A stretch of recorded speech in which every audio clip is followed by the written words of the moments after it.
Good afternoon, class. This week, my continuing focus on religious freedoms and stratifications in colonial America is narrowed down to public perception of religions and efforts made by religious groups to achieve the religious freedoms to worship in the colonies.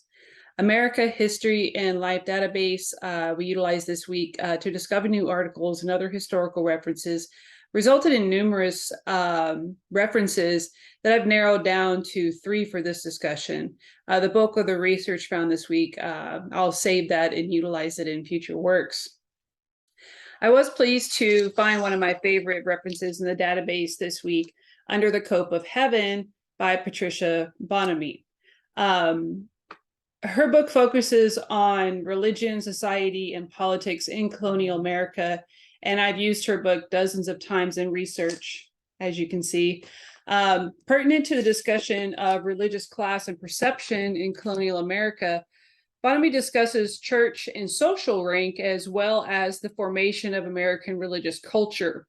She looks at the relative status and power of not just the churches, but the way in which the status and powers of the congregation define the same of the church.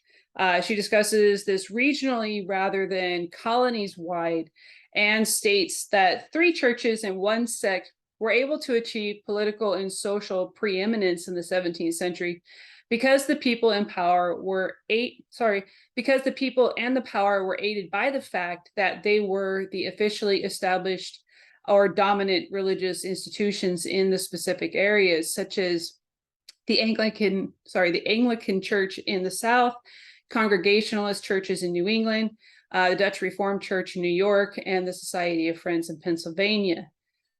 How these religions began and were cultivated into American religious culture is rested, Bonamy says, in the fact that religion permeated American life because religious institutions had to be built anew in the colonies, a task that incorporated the laity into the very fabric of the church. At the same time, it built them into the structure of civil society.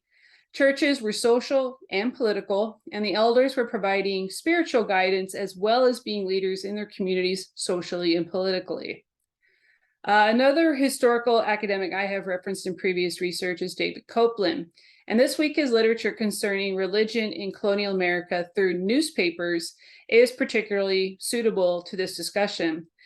For this study, they read through approximately 7,400 colonial newspapers that were available on microfilm, and they were read in their entirety to discover religious content.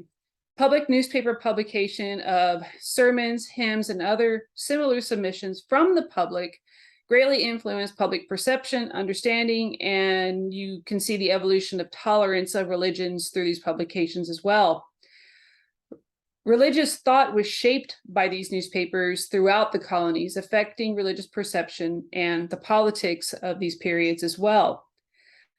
He could also trace change in perception and scriptural interpretation through periods of significant hostilities with foreign countries such as France and England, through the French and Indian War and up through the American Revolution. Ultimately, Copeland concludes that newspapers were an essential vehicle for delivering spiritual guidance to its readers, and religion was a vital part of colonial life.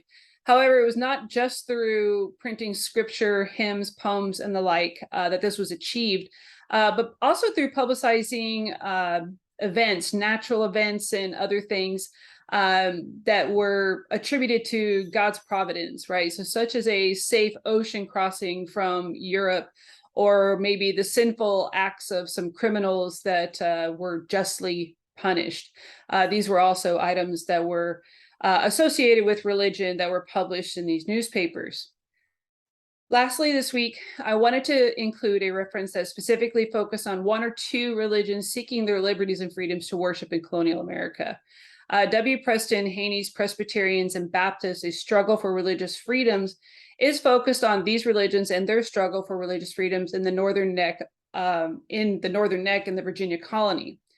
The Church of England was the established church by legal enactment and was enormously influential in the Virginia colony from its beginning through the American Revolution.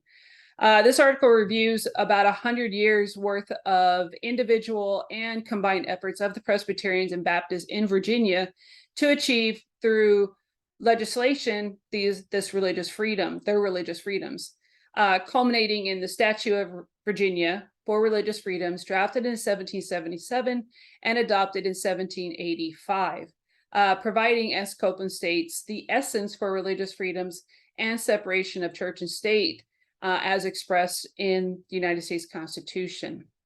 I hope you enjoyed the video, and I look forward to your feedback. Thank you.